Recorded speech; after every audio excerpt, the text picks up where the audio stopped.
Bonjour Maître Clarisse Lecor, merci beaucoup de nous accueillir aujourd'hui. On est très heureux de pouvoir échanger pendant une petite heure sur votre profession, sur votre parcours. Donc merci beaucoup de nous accueillir et je passe la parole à Félicie. Maître Clarisse Lecor, bonjour. Bonjour. Je suis ravie de vous rencontrer. J'aimerais dans un premier temps, si vous le voulez bien, revenir un petit peu sur votre parcours universitaire. C'est vrai que vous avez suivi un parcours d'excellence en passant par Sciences Po, Columbia University, McGill University. Que retirez-vous de ces formations et comment en êtes-vous arrivé ici, en droit pénal général et en droit pénal des affaires?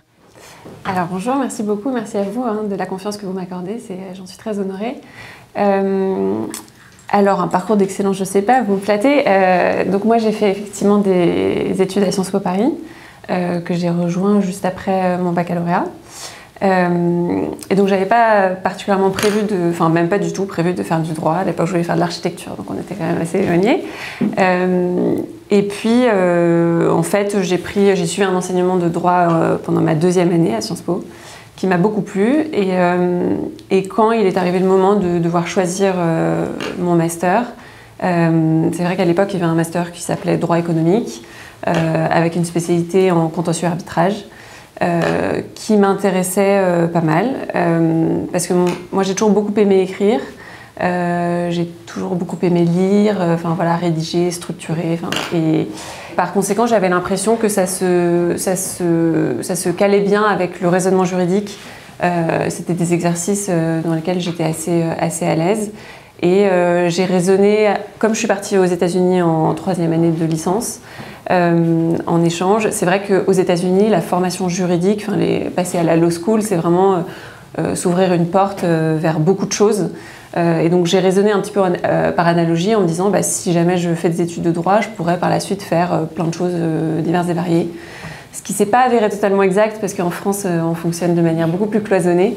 Mais bon, toujours est-il que voilà, c'est aussi pour ça que j'ai choisi de faire un master de droit. Sans vraiment trop savoir ce que j'allais faire ensuite. Et j'étais pas du tout certaine à l'époque que je passerais le barreau et que, a fortiori, je rejoindrais un cabinet d'avocats.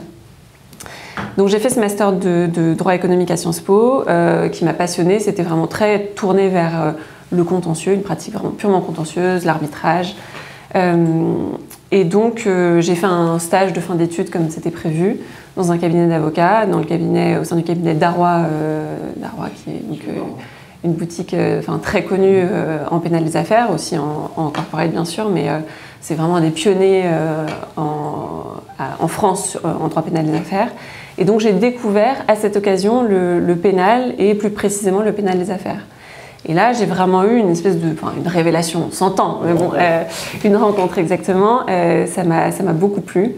Et alors qu'initialement j'étais plus partie vers peut-être un stage d'affairiste, éventuellement une carrière d'affairiste. Très rapidement, je me suis rendu compte que c'était le pénal et le pénal des affaires qui me plaisaient. Et donc après, tout s'est enchaîné. Le stage m'a plu, donc j'ai voulu passer le barreau. Et ensuite, j'ai voulu rejoindre un cabinet en pénal des affaires. Qu'avez-vous retenu de ces expériences à l'étranger, justement? Est-ce que cela a contribué à votre développement personnel? Évidemment, je l'imagine. Mais qu'en retenez-vous aujourd'hui?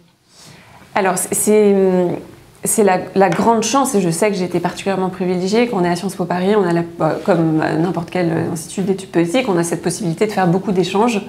Et donc j'ai vraiment... alors la troisième année, on doit la faire, c'est obligatoire à l'étranger. Et ensuite, dans le cadre de mon master, on avait la possibilité de partir 6 mois en échange avec McGill. Et donc j'ai candidaté parce que voilà, je voulais utiliser le plus possible les possibilités offertes aux étudiants pour partir à l'étranger. Et vraiment, c'était extraordinaire. Alors mon année d'échange à Columbia, à New York, c'était une année undergrad, donc j'ai pas du tout suivi des cours de droit. Au contraire, j'ai suivi que des enseignements qui n'existaient pas, qui n'étaient pas proposés à l'époque dans l'enseignement au sein des universités françaises. J'ai suivi beaucoup de cours de gender studies qui maintenant sont beaucoup plus développés en France. Mais à l'époque, c'était il y a 10 ans,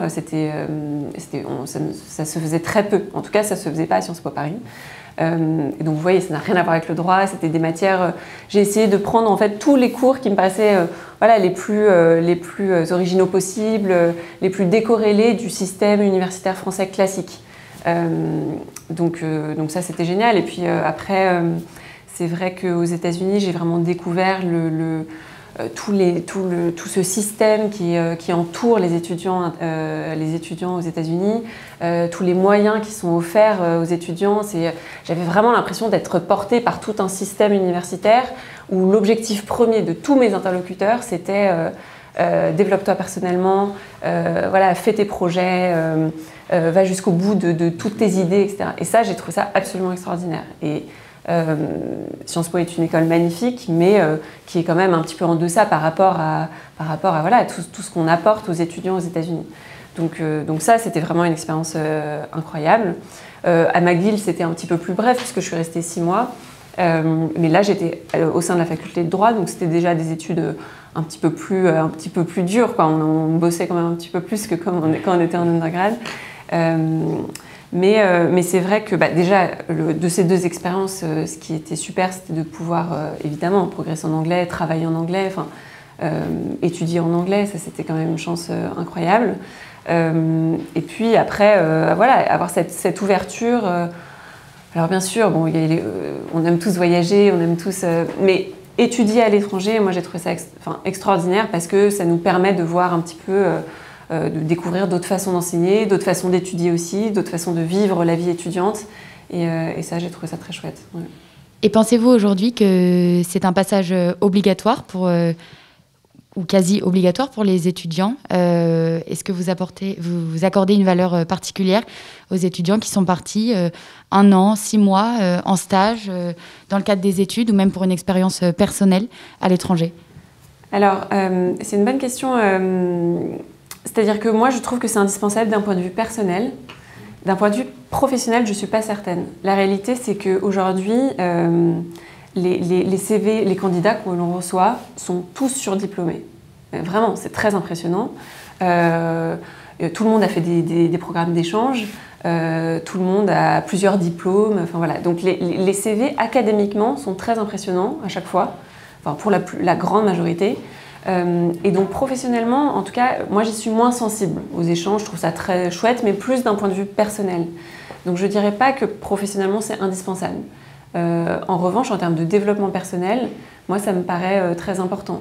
Encore une fois, pour en revenir à mon expérience personnelle, moi je viens de Lyon. Enfin voilà, je suis restée à Lyon jusqu'à mon bac. Je suis arrivée à Paris. Alors déjà, je trouvais ça. Enfin voilà, en France, il y a quand même cette grande distinction entre Paris et la province. Donc je suis arrivée déjà, j'ai un peu revu ma façon de penser, ma grille de lecture. Et alors, a fortiori, quand je suis partie aux États-Unis, je me suis retrouvée à New York. C'était vraiment l'immensité. J'avais l'impression d'être toute petite.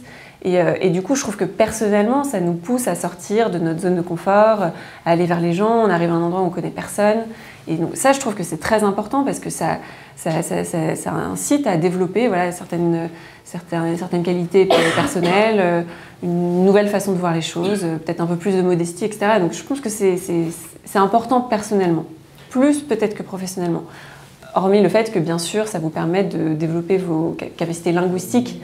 Et ça, c'est vrai que aujourd'hui, c'est très attendu de la part des recruteurs de pouvoir au moins parler couramment une langue étrangère.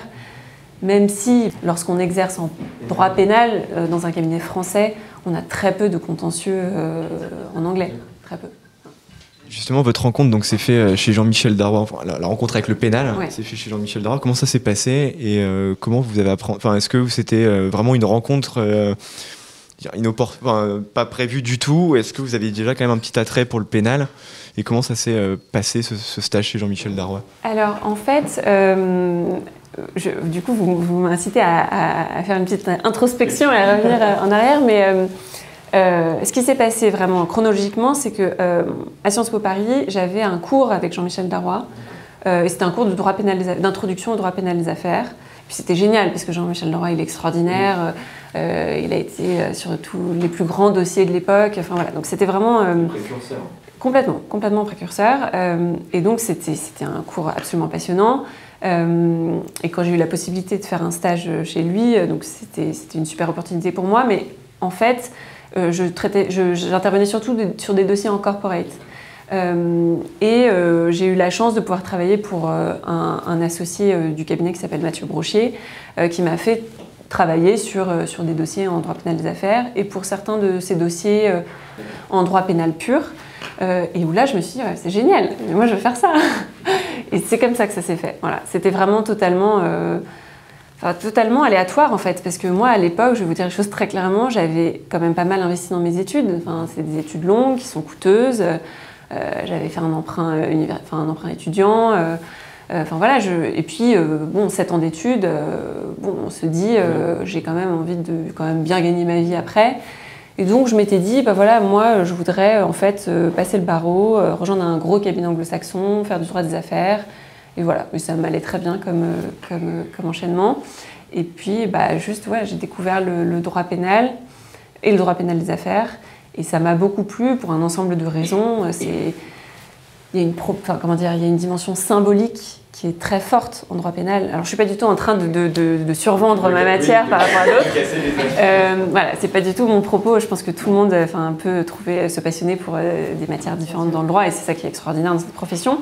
Mais moi j'ai trouvé, je suis tombée dans le droit pénal parce que cette dimension symbolique m'a parlé en fait. Le fait de en pénal, on a un individu qui est face à la société française. C'est pas un conflit entre deux personnes privées. Voilà.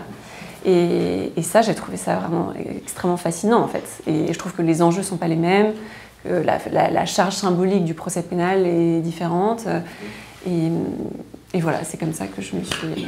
Donc finalement, on comprend bien qu'on peut faire un parcours en droit des affaires et rallier le pénal finalement un peu après. Parce que c'est des questions qui se posent pour beaucoup d'étudiants se disent finalement à la fin de la licence, il faut vraiment que je fasse le meilleur choix.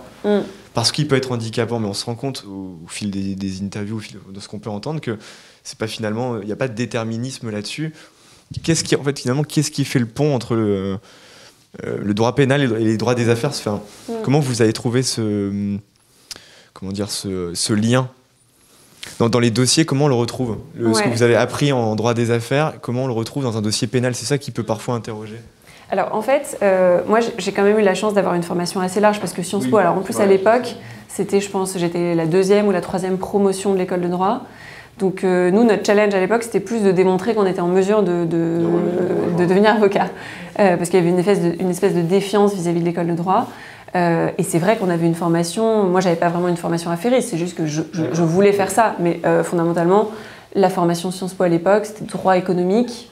Bon, ça peut tout et rien dire, potentiellement il y a plusieurs significations. Et c'est juste que notre formation était plus orientée contentieux, mais donc de manière à pouvoir innerver le droit de la concurrence, le droit des affaires, le droit pénal, etc. Mais donc c'est vrai qu'à l'époque, moi quand je suis arrivée sur le marché du travail, mon challenge c'était plus de dire, certes je viens de Sciences Po, j'ai fait l'école de droit, mais je suis pas nulle en droit pour autant, et bon j'ai peut-être moins de connaissances théoriques que mes camarades qui sont issus de la fac, mais pour autant, je suis en mesure quand même de bosser. Donc c'était plus ça notre challenge à l'époque. Aujourd'hui, ça a changé. Après, la question que vous posez, moi je la reçois très souvent parce que quand je donne des cours, notamment à l'UFB ou en université, souvent il y a des étudiants qui viennent me voir et qui sont très stressés par ça. Alors, en fait, mon discours ne correspond peut-être pas au discours d'autres cabinets d'avocats. Moi, je trouve que c'est absurde, pour quelqu'un qui sort de ses études, de le cantonner à ce pourquoi il a étudié, ce qu'il a étudié. Ça me paraît complètement ridicule, parce que la réalité, c'est que c'est une profession qu'on apprend sur le tas. Vraiment, on a ce bagage théorique, académique, mais ensuite, la réalité de l'exercice de la profession d'avocat, c'est quelque chose qu'on apprend au quotidien, sur le tas, en exerçant. Donc bien sûr, si on veut faire du pénal, c'est mieux d'avoir avoir suivi une formation théorique en pénal. Et réciproquement, si on veut faire du droit des affaires, etc. Mais pour autant, moi, je ne trouve pas du tout que ça soit inscrit dans le marbre. Et après, alors déjà, on a quand même le droit de se tromper, on a le droit d'être intéressé, vouloir faire du droit de la famille à l'université, et puis après se dire, non, en fait, j'ai envie d'exercer le droit fiscal. Bon, il n'y a rien de dramatique, c'est pas définitif. Vous imaginez si en sortant de l'université, on se dit, je peux pas me réorienter, ça veut dire que on peut même pas se réorienter après 5 ans d'exercice, alors que au quotidien, vous avez des confrères qui après vont se spécialiser dans d'autres domaines au fur et à mesure, parce qu'ils ont envie de faire autre chose, parce qu'au hasard d'un dossier, ils vont faire autre chose, etc. Moi, je trouve qu'il faut toujours en revenir à la formation juridique en soi, qui est commune indépendamment des domaines théoriques auxquels on se destine.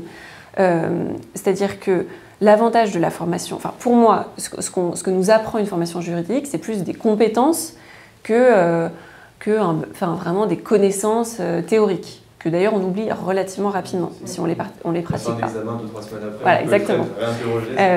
Et donc en fait, c'est pour moi, d'ailleurs ce que je retiens de mes études, c'est que j'ai appris à lire, quand je dis à lire, c'est-à-dire j'ai appris à analyser un document rapidement, j'ai appris à le synthétiser, j'ai appris à en exploiter les éléments les plus importants, j'ai appris à présenter les choses, à structurer, à suivre un raisonnement juridique. Mais ça s'applique pour toutes les matières. Et pour moi, c'est vraiment ça qu'on doit retenir d'une formation juridique, plus que le fond.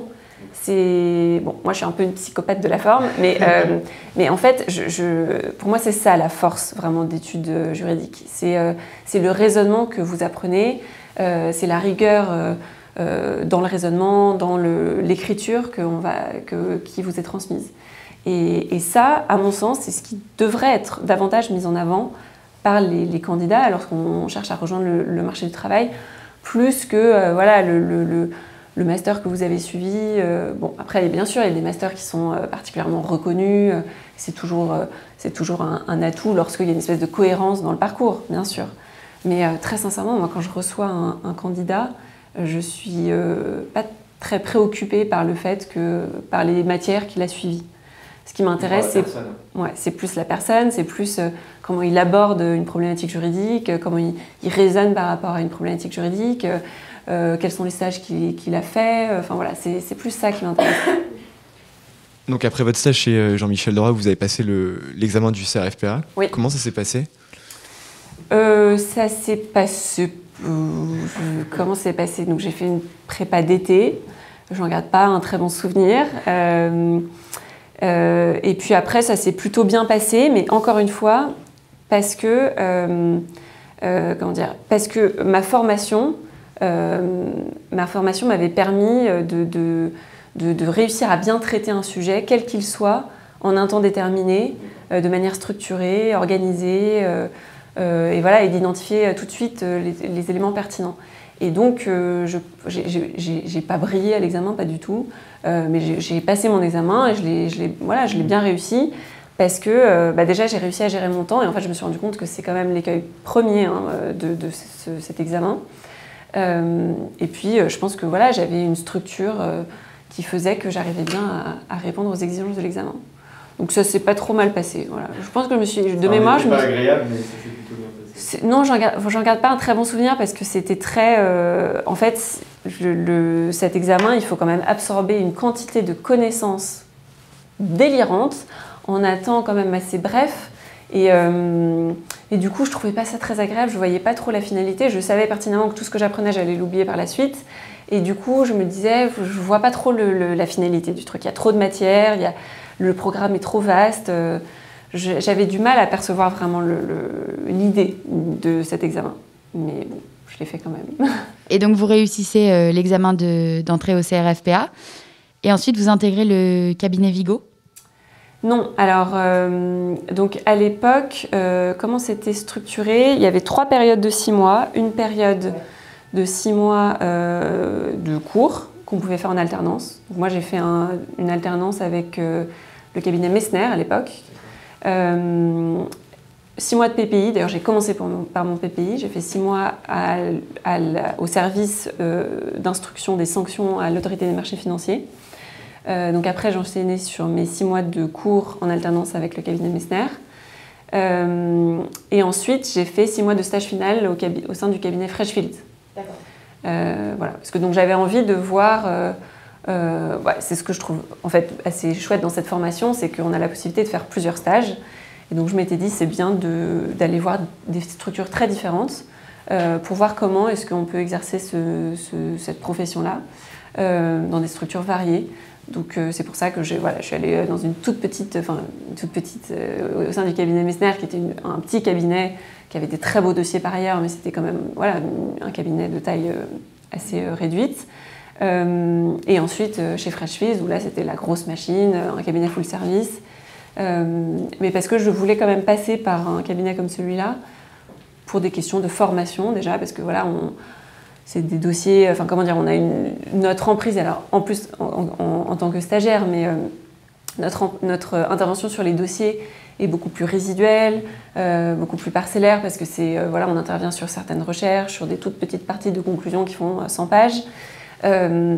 Mais pour autant, il y a une rigueur dans la façon de travailler que moi je trouve extrêmement importante dans une perspective de formation. Voilà. Je ne sais pas si j'aurais aimé exercer dans un cabinet aussi gros, mais pour autant, en termes de formation, je trouvais ça très intéressant. J'aimerais revenir un petit peu sur vos spécificités aujourd'hui, ce dans quoi vous travaillez concrètement. Donc, vous exercez en droit pénal général, en droit pénal des affaires. Vous êtes aussi spécialisé, il me semble, dans la prévention du risque pénal auprès des personnes morales et de leurs dirigeants. Est-ce que vous pouvez nous expliquer quels sont les risques pénaux qui pèsent sur l'entreprise et quels sont les moyens mis en place pour les prévenir? Okay. Alors, donc moi, effectivement, j'interviens sur ces deux domaines-là, c'est-à-dire on va dire que c'est du pré-contentieux et du contentieux. L'idée, c'est que lorsqu'on accompagne un client en droit pénal des affaires, moi, c'est vrai que l'essentiel de ma clientèle, ce sont des sociétés, leurs dirigeants. Et donc, on les accompagne sur des contentieux en droit pénal des affaires, droit pénal de la consommation, droit pénal fiscal, enfin, toutes les déclinaisons du droit pénal appliquées à l'activité de l'entreprise. Lorsqu'on les accompagne sur ces contentieux, on se rend compte que, en fait, il y a quelque chose à faire en amont, c'est-à-dire il faut identifier les risques, il faut les accompagner pour éviter que le risque se matérialise.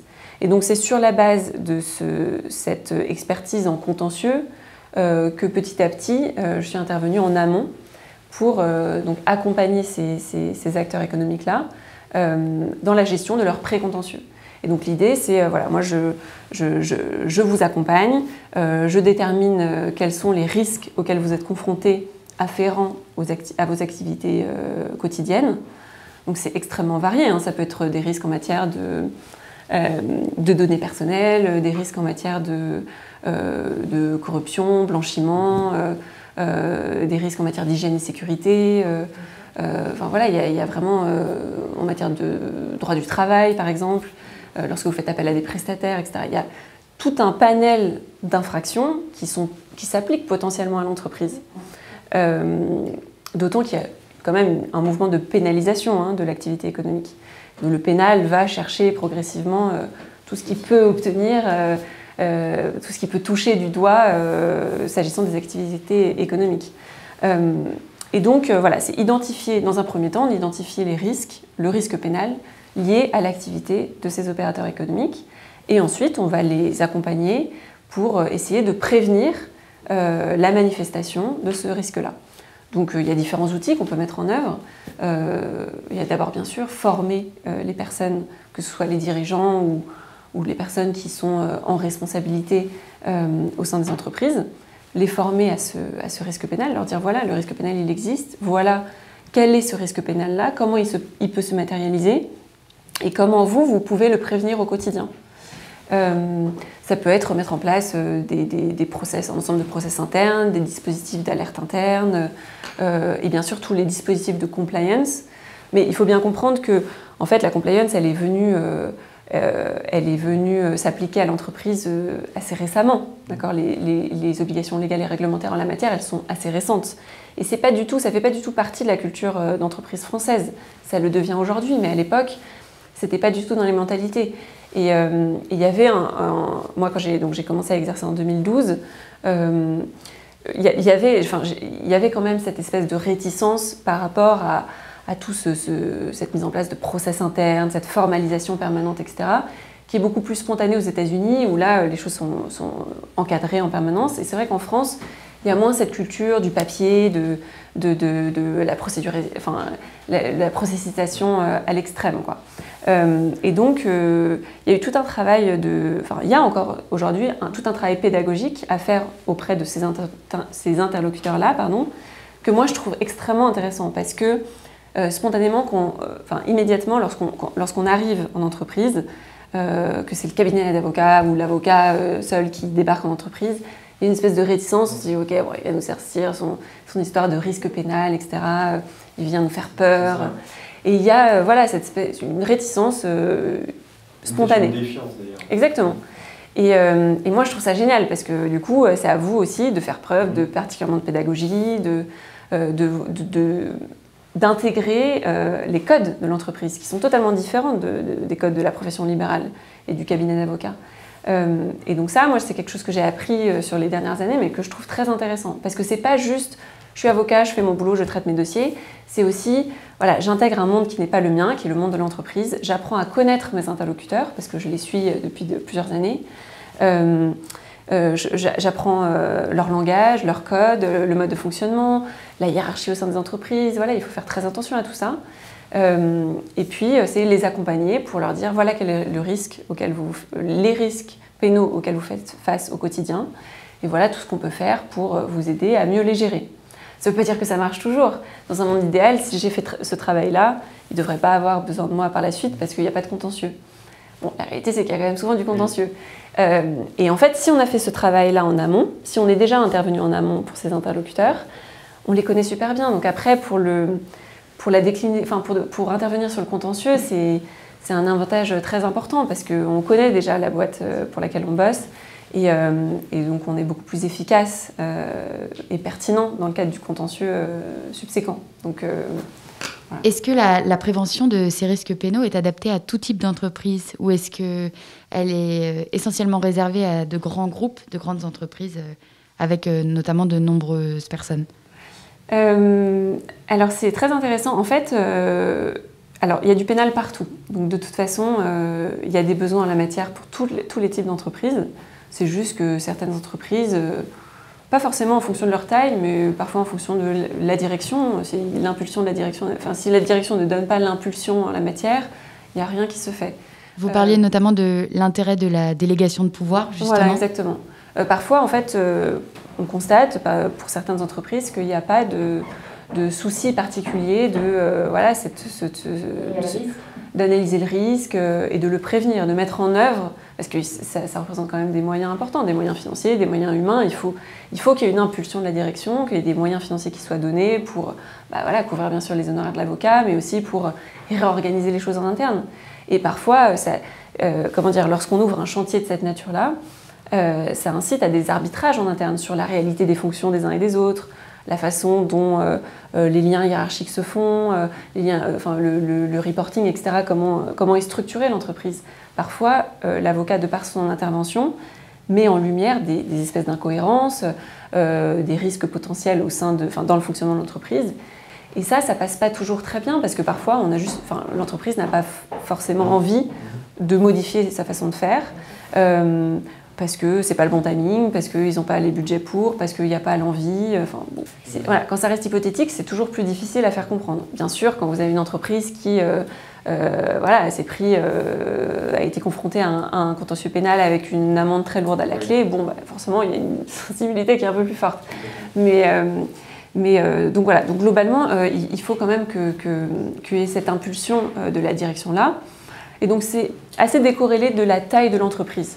Et moi, j'ai la conviction profonde qu'il y a ce besoin-là pour toutes les entreprises, quelle que soit leur taille, quel que soit leur positionnement, quel que soit leur domaine d'activité. Après, bien sûr, il y a certaines entreprises, lorsqu'on parle de sociétés transnationales qui interviennent dans certains domaines d'activité où il y a un risque pénal particulier, que ce soit, je ne sais pas, le bâtiment, le secteur des énergies, ou des grands distributeurs qui ont des établissements qui reçoivent du public, où là, il y a des problématiques en matière d'hygiène et sécurité qui sont particulièrement importantes. Voilà, le risque pénal, il est très important. Et par conséquent, ces acteurs-là sont plus sensibles que d'autres à la nécessité d'identifier les risques et de les prévenir. Mais ce qui est certain, c'est qu'aujourd'hui, alors surtout avec la loi Sapin, la loi Sapin 2, la loi de vigilance, le RGPD, tous ces dispositifs contraignants en matière de compliance, toutes les entreprises françaises commencent à prendre conscience de ce travail nécessaire-là.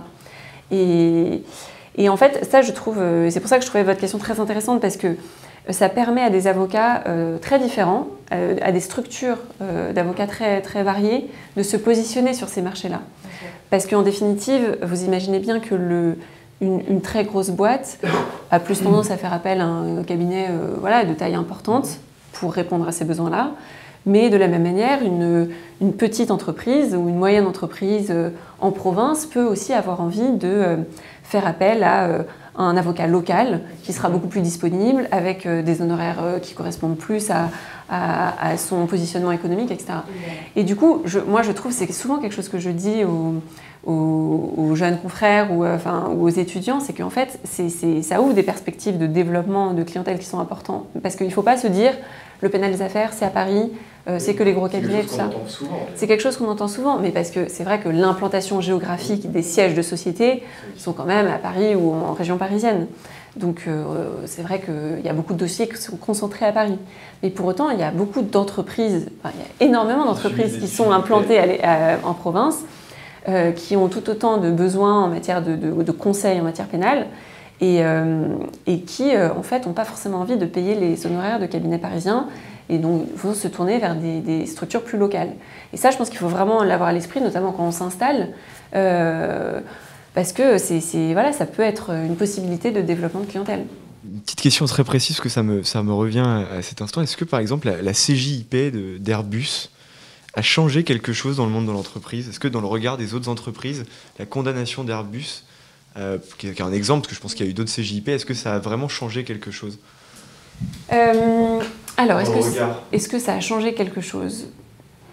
Je ne sais pas si ça a vraiment changé la donne. Je pense que ça participe d'un mouvement de prise en compte par les entreprises de leurs obligations aujourd'hui. Et du fait qu'ils ne peuvent pas mettre de côté totalement leurs impératifs en matière de conformité et en matière d'identification des risques pénaux notamment, mais pas que. D'accord. Donc je pense que ça participe de ce mouvement-là, et qu'aujourd'hui, les grandes sociétés, au moins, ont pris conscience du fait qu'elles ne pouvaient pas passer à côté de ces nouvelles obligations-là, de cet impératif d'identifier les risques, de mettre en place des procédures internes et de s'assurer de leur respect. Voilà. Je pense que ça participe de ce mouvement-là. Après, c'est vrai que que ce soit l'exemple que vous donniez ou d'autres, que ce soit d'ailleurs des négociations qui ont abouti à des amendes transactionnelles ou des décisions de condamnation par des juridictions, on voit globalement qu'il y a quand même une évolution s'agissant du droit pénal des affaires vers plus de sanctions, vers des montants d'amendes soit négociés, soit des montants d'amendes prononcés par des juridictions pénales qui sont importants. Même parfois des décisions avec des peines d'emprisonnement avec sursis, des peines qui sont lourdes, avec cette volonté, pour revenir sur ce que je disais à l'instant, de peut-être faire rejoindre davantage le droit pénal des affaires et le droit pénal général, et qu'on ne se dise plus qu'il y a deux vitesses, qu'il y a deux traitements différents, et qu'aujourd'hui, il n'y a plus d'impunité pour les entreprises, et que c'est pas, même s'il n'y en avait pas forcément avant, mais qu'en tout cas, on pouvait avoir cette impression de traitement légèrement différent, mais se dire, aujourd'hui, il y a des sanctions qui sont prises, et des sanctions lourdes, et que c'est pas parce que l'infraction en question est commise dans le cadre de la conduite des affaires, que c'est pas parce que c'est au sein d'une entreprise que c'est pas du pénal et que ça doit pas être puni. Voilà. Moi, c'est plutôt comme ça que j'interprète cette évolution des choses. On parlait de justice justement à deux vitesses, mais pour autant, quand on retrouve des personnes physiques dans du droit pénal plutôt comme on pourrait dire des biens, j'ai en tête par exemple le cas de Patrick Balkany récemment, on a eu le sentiment, en tout cas beaucoup d'avocats qui ont réagi médiatiquement, que ce soit dans la presse ou à la télé, ont été assez bluffés et surpris de la peine qui avait été prononcée à l'encontre de Patrick Balkany, avec en plus une procédure qui avait été disjointe, etc. Et qui pouvait, par rapport à des statistiques, être beaucoup plus supérieur à des crimes de sang. Est-ce que ça a été... c'est encore une autre démonstration de ce tournant? Ou est-ce qu'il y a aussi peut-être une considération politique qui là rentre en compte, mais qui est à côté? Alors, moi je ne suis évidemment pas intervenue sur ce dossier, donc je me garderai bien de le commenter trop en détail, parce que je ne connais pas le fond, la réalité du fond de ce dossier.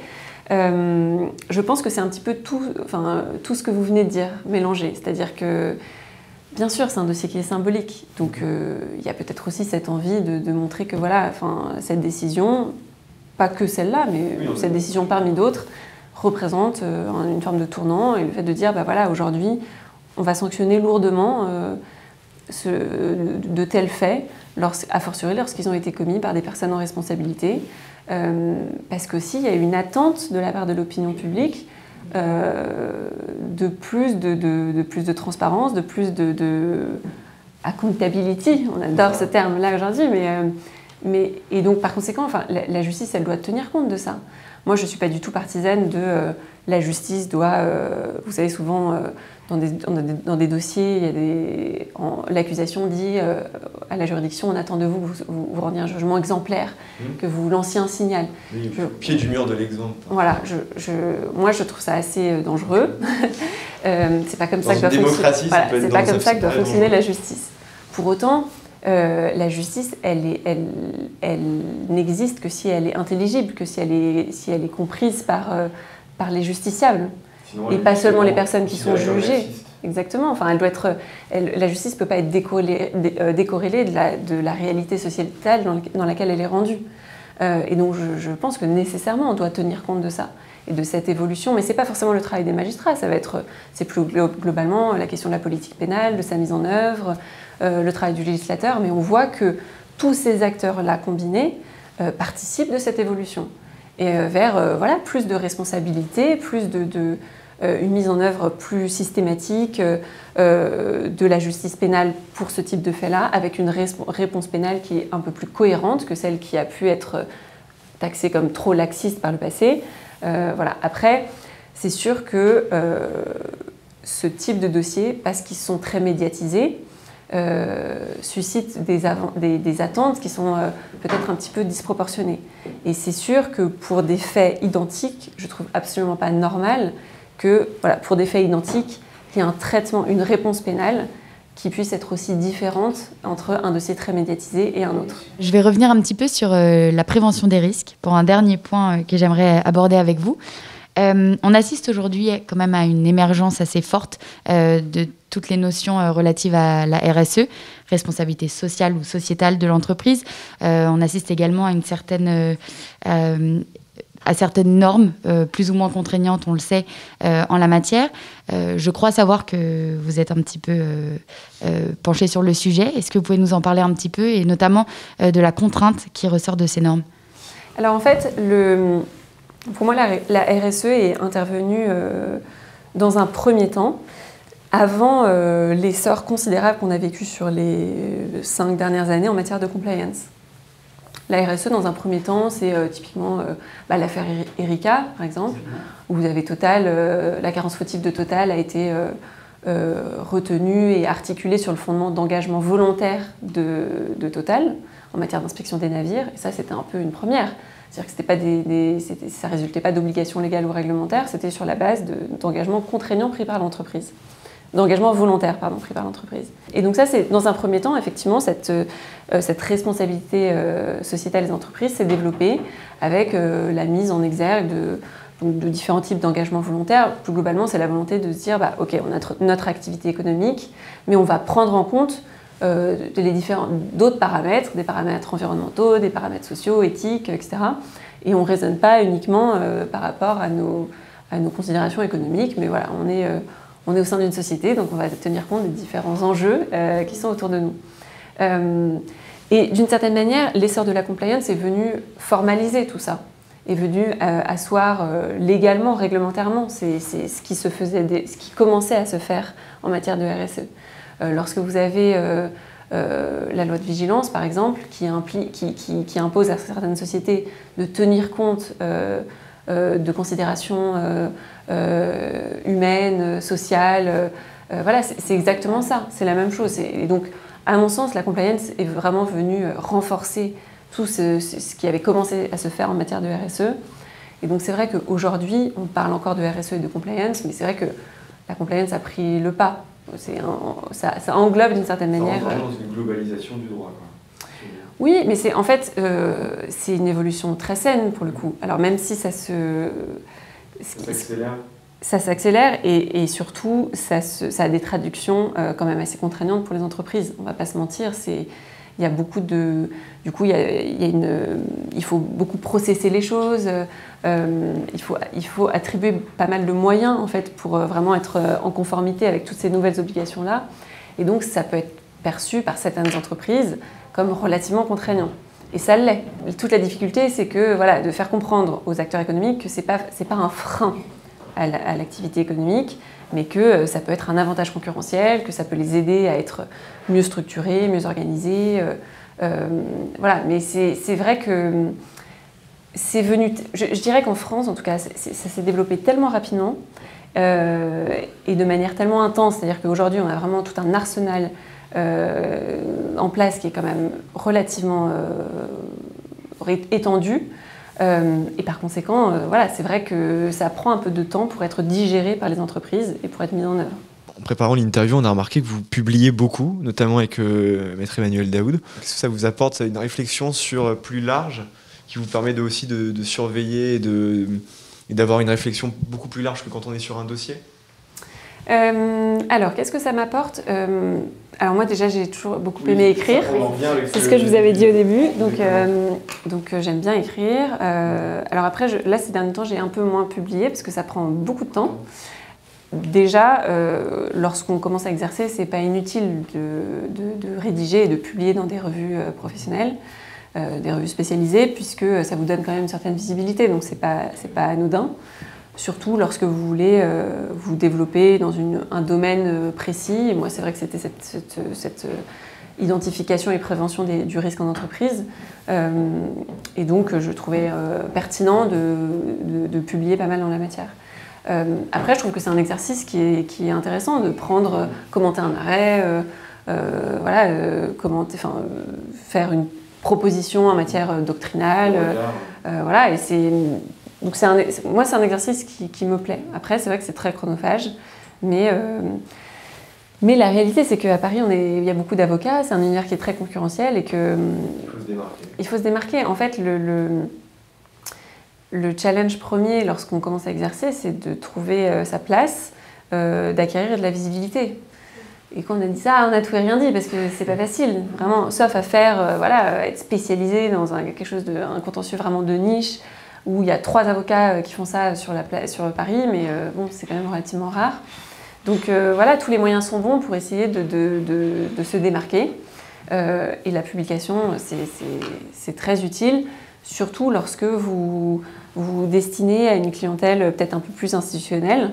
C'est vrai que en entreprise, les directeurs juridiques consultent beaucoup les revues spécialisées. Donc ça peut être intéressant. Après, moi, j'ai toujours publié, enfin, je crois pratiquement que dans des revues spécialisées, mais vous avez aussi des avocats qui communiquent sur d'autres types de réseaux.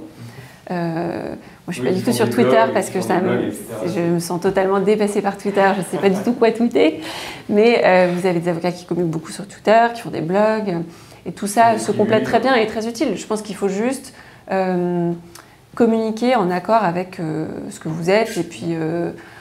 il n'y a rien de pire qu'une communication qui n'est pas spontanée, voilà, qui est forcée et où on sent qu'il y a quelque chose qui ne va pas et que la personne n'est pas à l'aise avec ce moyen d'expression-là. Donc, il y a quelque chose qui nous correspond. Oui, exactement. Donc il y a des communicants naturels, des communicants nés et qui sont très à l'aise sur Twitter, sur Facebook, et ça marche très bien. Ils arrivent à vraiment développer leur visibilité comme ça. Moi, ce n'est pas du tout mon cas, donc j'ai fait, on va dire, un truc beaucoup plus scolaire, beaucoup plus classique, c'est écrire dans des revues spécialisées.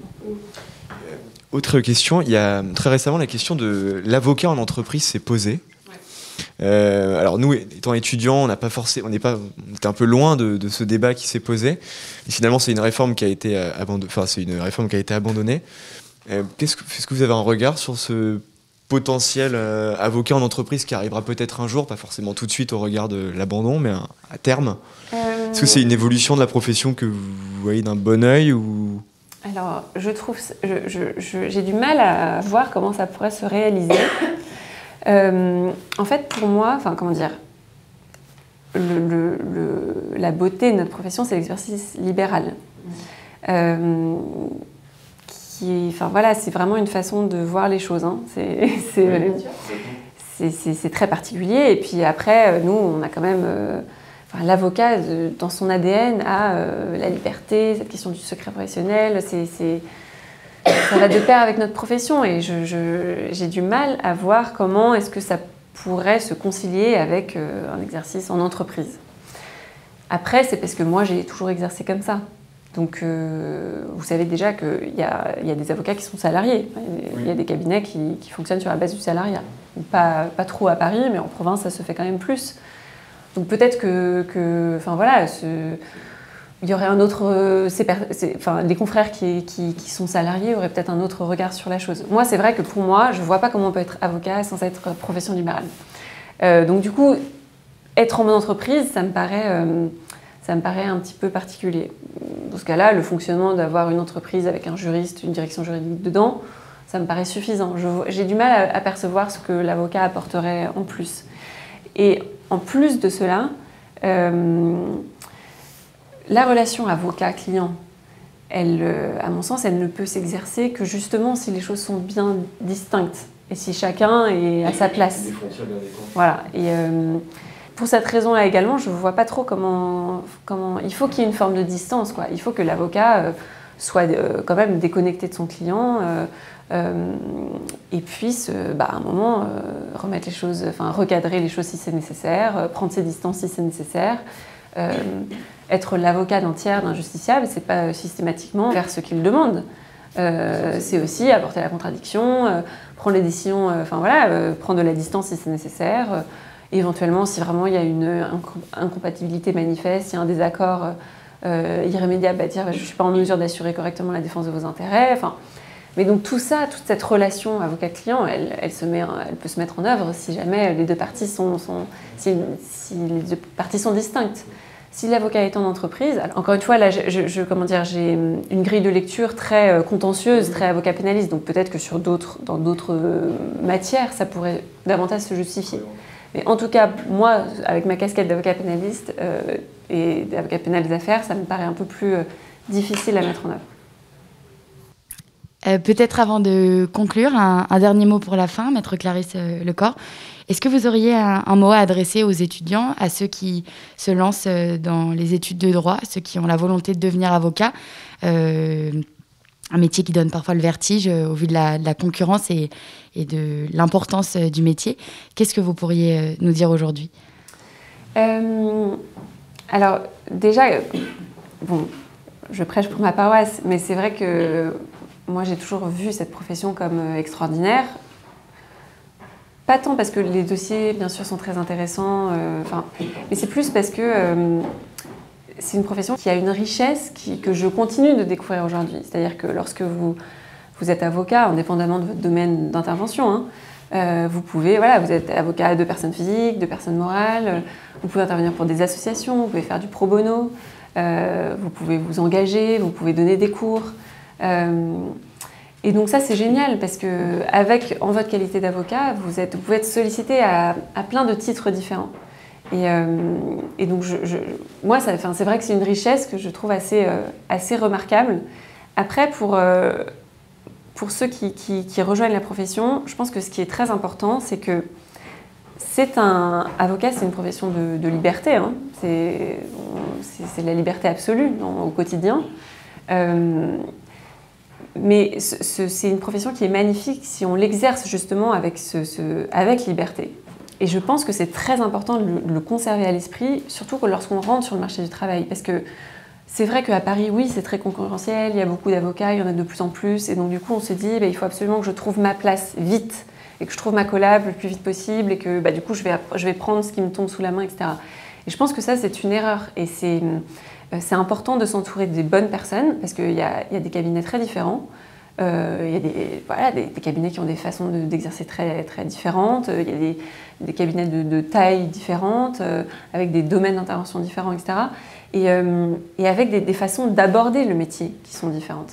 Et je pense que vraiment, c'est indispensable de se dire quel genre d'avocat je veux être, quel type de clientèle je souhaite avoir, et essayer de s'entourer des bonnes personnes.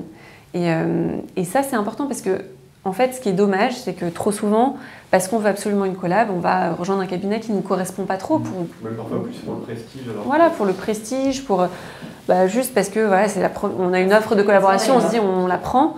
Et ce que je peux bien comprendre, parce que le marché est très tendu et qu'on se dit je ne peux pas me permettre de dire non, etc. Mais si ça ne correspond pas à vos attentes, je pense qu'il faut prendre le temps de la réflexion. Parce que, en fait, ce que je constate, moi maintenant ça fait à peu près 10 ans que j'exerce, et je commence maintenant à vivre tous mes copains, mes camarades de promotion qui quittent la profession, qui font autre chose, parce que l'exercice qu'ils ont eu a généré une forme d'amertume, une forme de frustration, parce que ça n'a pas été exercé en accord avec leur façon de voir les choses, en accord avec leurs valeurs.